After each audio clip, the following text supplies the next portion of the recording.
নিজের কষ্ট করা জিনিস অন্যর হাতে তুলে দিতে কতটাই কষ্ট লাগে। তো গাইস যাই হোক, আজকে আমার কাছে একজন আমার এই ক্রিম্পিং মেশিন, এই যে আমার ক্রিম্পিং মেশিন আর কাল মেশিনটা চেয়েছে। তো আমি কোনোদিন দিইনি, আমি কিনেছি এটা 3 বছর হয়ে গেছে।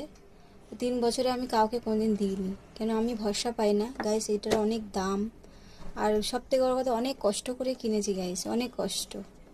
সুতরাং কারোর হাতে দিলে সে যদি কিছু করে দেয় তখন তাকে কিছু বলতে পারবো না। দেখো মানে কি বলবো, তখন কিছু হয়ে গেলে তখন আর কিছু করার থাকবে না, তো জন্য আমি দিতে চাই না। তো যাই হোক, আজকে মানে কি বলবো, একজন চেয়েছে, মন খারাপ লাগছে, ভিতরে কষ্ট হচ্ছে, তবু দিয়ে দেখি, ভরসা করে দেখা যাক না, চান্স তো একবার নামাই যায়।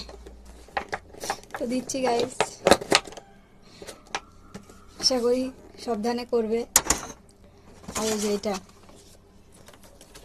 আমার অনেক শখের জিনিস, অনেক স্বপ্নের জিনিস, সেগুলোকে আমি একটু একটু করে কিনেছি। সব আইকনিকের, লোকাল কিনিনি, অনেক কষ্ট করে কিনেছি গাইস, অনেক কষ্ট করে। সেটাকে কষ্ট করে কিনেছি, বারবার বলতে হচ্ছে, মানে ভাবতে পারছো? তোমার হয়তো বলবো অত বারবার বলার কি আছে, কষ্ট সবাই তো কষ্ট করে, কিন্তু গাইস সবার কষ্ট আর আমার কষ্টের মধ্যে অনেক আকাশ পাতাল ফেরাক।